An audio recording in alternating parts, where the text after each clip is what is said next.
Myself Balram Kumar, and today I am going to discuss about gravitation of class 11. इस universe में क्या है ना कि जितने भी ऑब्जेक्ट्स हैं वो सभी एक दूसरे को अट्रैक्ट करते हैं और जिस फोर्स से वो अट्रैक्ट करते हैं उसी फोर्स को हम लोग ग्रेविटेशन बोलते हैं। अगर एग्जांपल्स के थ्रू इसको हम लोग समझें तो आप जानते होंगे कि जो ओशियंस में हैं वो कंटिन्यू टाइड्स आते हैं, तो वहाँ जो टाइड्स आ रहे हैं वो भी एग्जांपल है आपका force of gravitational force between the surface of the ocean and moon. और ये भी आपको पता है कि जो प्लैनेट्स हैं वो सन के राउंड में क्या कर रहे हैं, कंटिन्यूअसली मूव कर रहे हैं अब ऑन द फिक्स ऑर्बिट। ये क्यों पॉसिबल है, रीज़न है वो कोलाइड क्यों नहीं कर रहे हैं, वो टकरा क्यों नहीं रहे हैं, तो उसके पीछे भी रीज़न है कि जो प्लैनेट्स हैं वो सन और प्लैनेट्स जो है वो अदर प्लैनेट्स से फोर्स ऑफ अट्रैक्शन से वो बाउंडेड है और वो अपने फिक्स ऑर्बिट में रिवॉल्व कर रहे हैं। तो ग्रेविटेशन क्या है? So gravitation is the force of attraction between any two object in the universe. इसके बाद हम लोग समझेंगे कि ग्रेविटी क्या है। तो ग्रेविटी जो है वो also a force of attraction between two object. Gravity is also the force of attraction between two object, but जो ऑब्जेक्ट होगा एक हमारा अर्थ है और दूसरा कोई ऑब्जेक्ट होगा। सपोज हम लोग इसका एग्जांपल लें अगर ग्रेविटी का, तो देखो कोई भी ऑब्जेक्ट को अगर हम छोड़ें तो वो टुवर्ड्स द अर्थ क्या करती है, फॉल डाउन करती है। ये रीजंस हैं कि अर्थ जो है वो उस ऑब्जेक्ट पे कंटिन्यूअसली उस ऑब्जेक्ट पे एक फोर्स अप्लाई करती है और जिस फोर्स के थ्रू वो जो ऑब्जेक्ट है वो फॉल डाउन हो रहा है और उस फोर्स को हम लोग ग्रेविटी कहते हैं। That means gravity is the force of attraction between earth and any object. इसके बाद हम लोग देखेंगे Newton's law of gravitation. Newton's law of gravitation, और इसी को हम लोग बोलते हैं universal law of gravitation. Universal law of gravitation. देखिए ग्रेविटेशन से हमको ये पता चला कि इस यूनिवर्स में जितने भी ऑब्जेक्ट हैं वो सभी एक दूसरे को अट्रैक्ट करते हैं। तो अट्रैक्ट करते हैं तो वो किस फोर्स से करते हैं, तो उस फोर्स का जो कैलकुलेशन है वो न्यूटन्स लॉ ऑफ ग्रेविटेशन के थ्रू हम लोग करते हैं। तो न्यूटन्स लॉ ऑफ ग्रेविटेशन के अकॉर्डिंग सपोज कि दो मासेस हैं m1 और m2, दोनों ही मास के बीच का जो सेपरेशन है वो r है। तो according to Newton's law of gravitation, जो फोर्स ऑफ अट्रैक्शन होगा दिस टू ऑब्जेक्ट का, जो फोर्स ऑफ अट्रैक्शन होगा बिटवीन दिस टू ऑब्जेक्ट का, वो डायरेक्टली प्रोपोर्शनल होगा product of the masses and inversely proportional होगा the square of the separation between this two object. Collectively हम इसको कैसे लिखेंगे, F is directly proportional to m1 m2 by r square, और हम जब इस प्रोपोर्शनलिटी साइन को रिमूव करेंगे तो इस प्रोपोर्शनलिटी साइन के बदले एक कांस्टेंट आएगा g m1 m2 by r square. ये जो g है इस g को हम लोग यूनिवर्सल कांस्टेंट बोलते हैं। g को हम लोग यूनिवर्सल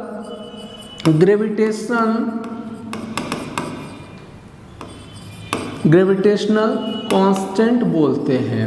ठीक है, यूनिवर्सल ग्रेविटेशनल कांस्टेंट बोलते हैं। और इस g का जो वैल्यू है ये एक्सपेरिमेंटल वैल्यू है जो कैवेंडिश ने दिए थे। g का वैल्यू जो है वो 6.67 इंटू 10⁻11 न्यूटन मीटर स्क्वायर पर kg स्क्वायर। देखिए अब एक क्वेश्चन आपके माइंड में आ रहा होगा कि इस g को हम लोग यूनिवर्सल कांस्टेंट क्यों बोलते हैं। रीज़न है कि फिजिक्स में हम लोग डिफरेंट प्लेसेस पे प्रोपोर्शनलिटी साइन को रिमूव करते हैं और जहाँ भी हम लोग प्रोपोर्शनलिटी साइन को रिमूव करते हैं वहाँ एक कांस्टेंट आता है, लेकिन हर एक कांस्टेंट को हम लोग ग्रेविटेशनल यूनिवर्सल कांस्टेंट नहीं बोलते हैं, बट ग्रेविटेशनल कांस्टेंट को हम लोग यूनिवर्सल कांस्टेंट बोलते हैं। इसके पीछे रीज़न है कि जो यूनिवर्सल कांस्टेंट होते हैं वो फिजिकल पैरामीटर के चेंजेज से अनअफेक्टेड होते हैं। मींस कि अगर हम कोई फिजिकल पैरामीटर को चेंज करें, लाइक टेम्परेचर को चेंज कर दें, प्रेशर को चेंज कर दें, तो इस g के वैल्यू में कोई चेंजेस नहीं होगा, इसलिए इसको हम लोग बोलते हैं यूनिवर्सल कांस्टेंट। इसके बाद हम लोग थोड़ा सा इसका डायमेंशन को देखें कि जी का डायमेंशन क्या होगा। तो आपके पास देखो ये जो फॉर्मूला है F equals to G m1 m2 by r square, तो यहाँ से हम जी को क्या लिख सकते हैं F R square by m1 m2। इसका डायमेंशन को जब फाइंड करेंगे तो G equals to F M L T minus 2 into L two by m2 और g इक्वल्स टू आपका क्या हो जाएगा g equals to m minus 1 l 2 and 1 L3 and T minus 2। तो G का जो डायमेंशन है वो M minus 1 L3 T minus 2।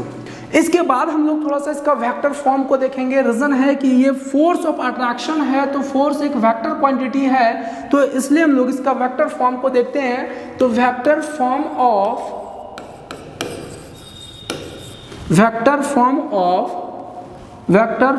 Of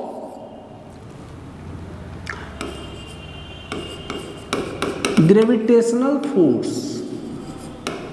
vector form of gravitational force. देखिए दो ऑब्जेक्ट है हमारे पास, एक m1 है एक m2 है और इसके बीच का जो सेपरेशन है वो r है।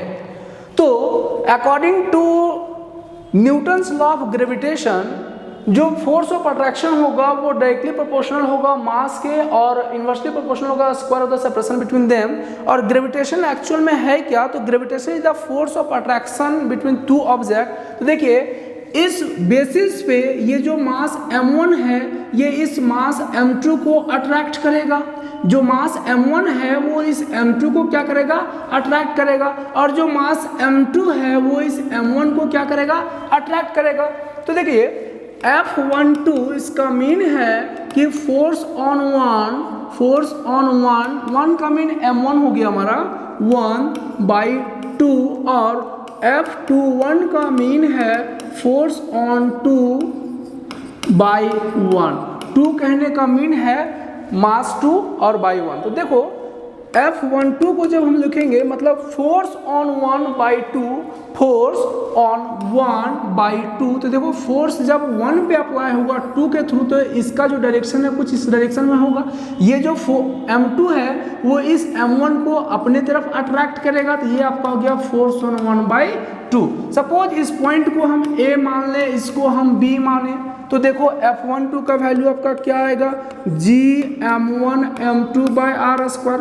देखो फोर्स जो है वो एक वेक्टर क्वांटिटी है, ये हमारा क्या आ गया मैग्नीट्यूड आ गया, तो इसका डायरेक्शन भी चाहिए।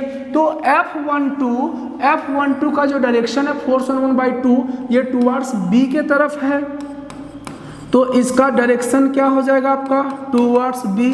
और सिमिलरली हम लोग जब F21 को फाइंड करेंगे तो मैग्नीट्यूड में कोई चेंजेस नहीं क्योंकि मास वही है और सेपरेशन भी वही है, तो इसका डायरेक्शन क्या होगा, देखो डायरेक्शन जब 2 पे अप्लाई होगा तो 2 पे अप्लाई 1 करेगा, तो इसका जो डायरेक्शन है वो कुछ A के तरफ होगा F21। Force on 2/1, force on 2/1 तो 1 की तरफ होगा, तो टूवर्ड्स A। देखो ये जो दोनों ही फोर्स है आपका, दोनों ही फोर्स का मैग्नीट्यूड सेम है, सिर्फ डायरेक्शन डिफरेंट है, तो क्या हम लिख सकते हैं F12 is equals to negative of F21। दोनों ही फोर्स सेम है, दोनों का डायरेक्शन अपोजिट है। यहाँ से आपको क्या मिल रहा है, मीन्स है कि दोनों ही फोर्स, दोनों ही ऑब्जेक्ट एक दूसरे पर इक्वल अमाउंट में फोर्स अप्लाई करेंगे, दोनों ही ऑब्जेक्ट एक दूसरे पर इक्वल अमाउंट में फोर्स अप्लाई करेंगे, बट दोनों का डायरेक्शन अलग होगा। हाँ, अब आपके माइंड में ये भी क्वेश्चन आ रहा होगा, बेसिकली आप जानते भी होंगे कि जब हम लोग कोई एक ऑब्जेक्ट लें और अर्थ सरफेस लें तो अर्थ जो है इस ऑब्जेक्ट पे फोर्स अप्लाई करे तो ये डाउन आ रहा था, ये ऑब्जेक्ट जो है ये भी अर्थ पे एक फोर्स अप्लाई कर रही, बट अर्थ आपका अपवर्ड यानी कि ऊपर नहीं आ रही, क्यों? तो इसका भी रीज़न हम लोग देखेंगे जब हम लोग एक्सेलरेशन ड्यू टू ग्रेविटी या acceleration due to gravitational force को देखेंगे। ठीक है, इसके बाद तो यहाँ से देखिए दोनों ही ऑब्जेक्ट जो है वो एक दूसरे को इक्वल फोर्स से अट्रैक्ट करी, दोनों का डायरेक्शन अपोजिट है, मीन्स है जो न्यूटन्स लॉ ऑफ ग्रेविटेशन है वो Newton's third law of motion को भी ऑबे कर रहा है। देखिए Newton's third law of motion आपका यही है। इसके बाद हम लोग कुछ